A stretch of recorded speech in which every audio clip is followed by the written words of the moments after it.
दोस्तों आज के वीडियो के अंदर हम बात करेंगे पाई नेटवर्क के बारे में। पाई नेटवर्क को लेके क्या चल रहा है आज के वीडियो के अंदर आप सभी को सारा कुछ समझ में आ जाएगा। मैं ज़्यादा आप सभी को एक्सप्लेन नहीं करूँगा कि क्या आपको जानने को मिलेगा, मैं डायरेक्टली आप सभी को वीडियो में बताऊँगा। इससे होगा ये कि आपको सारी इन्फॉर्मेशन मिलने वाली है और शानदार इन्फॉर्मेशन मिलने वाली है और आप सभी के लिए सरप्राइजेस भी होने वाले हैं, क्योंकि यहाँ पे जो अपडेट्स आपको जानने को मिलेंगे ओवरऑल वो सारे अपडेट्स जानने को मिलेंगे जो आप सभी के मैक्सिमम क्वेश्चंस रहते हैं और आप सभी जानना चाहते हो और अभी जो लेटेस्ट में चल रहा है वो आपको इसके थ्रू पता चल जाएगा। सबसे पहले यहाँ पे जो बात की जा रही है वो क्लैरिटी एक्ट के बारे में बात किया जा रहा है कि क्लैरिटी एक्ट क्या है। इसको आपको मैं डिटेल में, बहुत ही डिटेल में एक्सप्लेन करने वाला हूँ और किस तरीके से पाई नेटवर्क से कनेक्टेड है उसके बारे में आप सभी को पता चलेगा। पाई नेटवर्क लगातार डिसेंट्रलाइजेशन, कंप्लायंस नियमों का पालन, केवाईसी और रियल वर्ल्ड यूटिलिटी को मजबूत कर रहा है और क्लैरिटी एक्ट पाई नेटवर्क के लिए रुकावट बनने के बजाय भविष्य में क्रिप्टो के लिए बेहतर और स्पष्ट नियम बनाने में मददगार साबित हो सकता है। क्लैरिटी एक्ट पास करो। तो क्लैरिटी एक्ट कितना पावरफुल है आपने ये लाइन की स्टेटमेंट्स देख को समझ में आ गया होगा। इसके बाद ये जो आर्टिकल यहाँ पे पब्लिक किया गया है इसको मैंने अपने टेलीग्राम पे पोस्ट किया, आप जाके चेकआउट कर पाओगे। यहाँ पे बहुत सारी चीज़ें एक्सप्लेन की गई है, तो मैं सिंपल तरीके से आपको एक्सप्लेन करना चाहूँगा। इस फुटेज के अंदर यूएस क्लैरिटी एक्ट को आसान भाषा में समझाया गया है। इसके जो मुख्य उद्देश्य हैं वो है कि क्रिप्टो के जो रूल्स हैं उसको नॉर्मलाइज करना, सिंपल करना, ताकि हर कोई यहाँ पे इन्वॉल्व हो सके और ये जो इंडस्ट्री है बहुत ही अच्छे तरीके से लॉन्ग टर्म तक चल सके। आसान भाषा में यहाँ पे कुछ इंपॉर्टेंट पॉइंट्स की बात की जा रही है, जिसमें फर्स्ट पॉइंट है सेक और सीएफटीसी की जिम्मेदारियां स्पष्ट करना। ये क्या होता है, कौन सी क्रिप्टो सिक्योरिटी है और कौन सी डिजिटल कमोडिटी, इसे लेकर स्पष्ट लाने की कोशिश। ठीक है, तो लोगों को ना थोड़ा क्लैरिफिकेशन में दिक्कत होता है कि उनको समझ नहीं आता कि यहाँ पे क्या क्या है, सेक को लेके क्या है, सीएफटीसी को लेके क्या है, ठीक है, डिजिटल को लेके क्या है और यहाँ पे कम्युनिटी को लेके क्या है, ये सारी चीज़ों की बात की जा रही है। डिसेंट्रलाइजेशन टेस्ट है, पर्याप्त रूप से विवेकीकृत डिजिटल एसेट को अलग रेगुलेटरी ट्रीटमेंट मिल सकता है। प्रोजेक्ट डिस्क्लोजर, क्रिप्टो प्रोजेक्ट को अपने उद्देश्य, टीम, टोकन वितरण और सप्लाई जैसी जानकारी देनी पड़ सकती है। Developer protection, open source software बनाने वाले डेवलपर्स को केवल कोड बनाने के कारण वित्तीय संस्था नहीं माना जाए। एक्सचेंज रूल्स की यहाँ पे बात की जा रही है। क्रिप्टो एक्सचेंज के लिए रजिस्ट्रेशन, AML, KYC और कस्टमर प्रोटेक्शन जैसे नियम। ओके, इसके बाद लिखा गया इन्वेस्टर प्रोटेक्शन। इसमें क्या है, बाजार में धोखाधड़ी, इनसाइडर ट्रेडिंग और मैनिपुलेशन को रोकने की उपाय। तो ये वो सारे पॉइंट्स बताए जा रहे हैं जो आपको समझ में आने चाहिए और ये प्रॉपर तरीके से क्लैरिटी एक्ट से रिलेटेड है। ठीक है, इनोवेशन और tokenization, RWA real world asset और ब्लॉकचेन इनोवेशन को बढ़ावा देने की कोशिश। पाई नेटवर्क के लिए इसका क्या मतलब हो सकता है।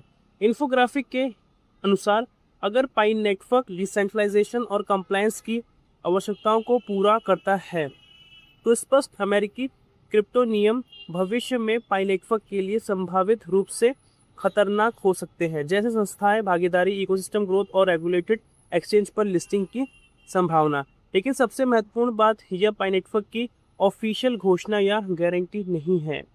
क्लैरिटी एक्ट के कानून बनने और उसके अंतिम नियमों के बाद ही पता चलेगा कि पाई नेटवर्क पर वास्तविक प्रभाव क्या पड़ेगा। ये तो बात सच है कि जब प्रॉपर तरीके से आएगा उसके बाद ही हमें समझ में आएगा। बट इस फुटेज में बताया गया है कि करंट स्टेटस जुलाई 2026 भी स्वतंत्र रूप से आधिकारिक स्रोतों से वेरीफाई करना चाहिए। एक लाइन में, क्लैरिटी एक्ट का उद्देश्य क्रिप्टो के लिए स्पष्ट रेगुलेटेड फ्रेमवर्क बनाना है। पाई नेटवर्क को इससे फायदा हो सकता है लेकिन यह अभी निश्चित नहीं है। मतलब प्रॉपर तो तभी क्लियर होगा जब वो ऑफिशियल तरीके से आएगा। क्या क्या था मैंने आपको बता दिया है। अब मैं आप सभी के पास एक और अपडेट लेके आ चुका हूँ। इस अपडेट के अंदर आप पहले फुटेज देख लो। फुटेज के अंदर आपको बहुत सारी चीज़ें क्लियर हो रही होंगी और बहुत सारी चीज़ें क्लियर नहीं भी हो रही होंगी और हम इसी को क्लियर करते हैं। जो भी मैं फुटेज शेयर करता रहता हूँ इसको आप टेलीग्राम पे जाके चेकआउट कर सकते हो, डिस्क्रिप्शन में लिंक दिया गया है।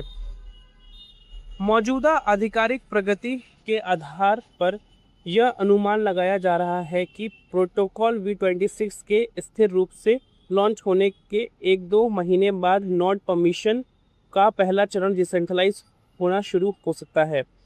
इसके बाद पूरी तरह डिसेंट्रलाइज्ड व्यवस्था साल की चौथी माह, ठीक है, Q4 तक पूरी होने का अनुमान है। ओपन सोर्स भी चरणों में किया जाएगा, उस तरीके से होता है।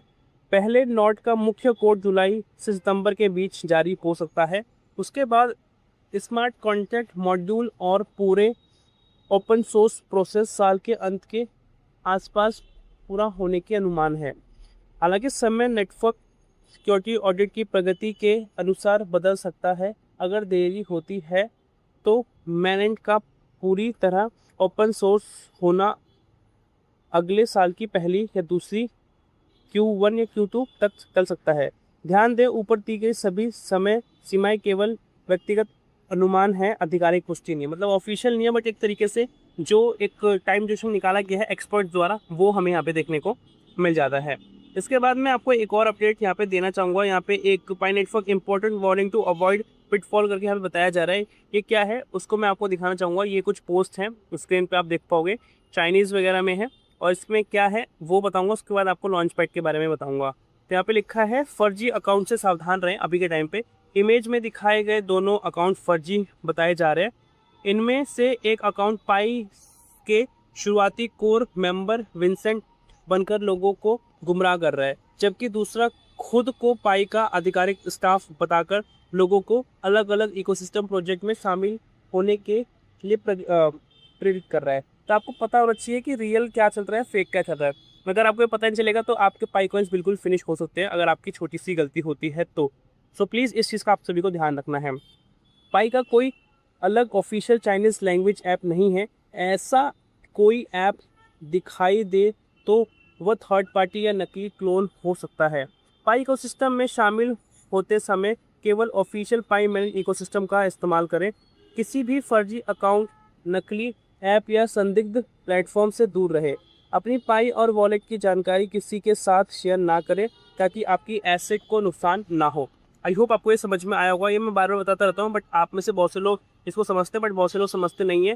तो जितना हो सके इस वीडियो को शेयर करें, जिससे कि आपको ही बेनिफिट वगैरह मिलेगा। इसके बाद एक यहाँ पे आर्टिकल को बताया गया है, जिसमें एक्सप्लोर स्लाइस इन दी पाई लॉन्चपैड करके लिखा गया है। और ये क्या है, इसी के बारे में बेसिकली हम यहाँ पे बात करते हैं। तो आपको मैं इसमें दिखाऊंगा क्या क्या है। बहुत सारे पॉइंट्स के बारे में डिस्कशन किया गया है। उससे पहले कोई और आर्टिकल मेरा मिस आउट तो नहीं हुआ, वो मैं एक बार चेकआउट करता हूँ।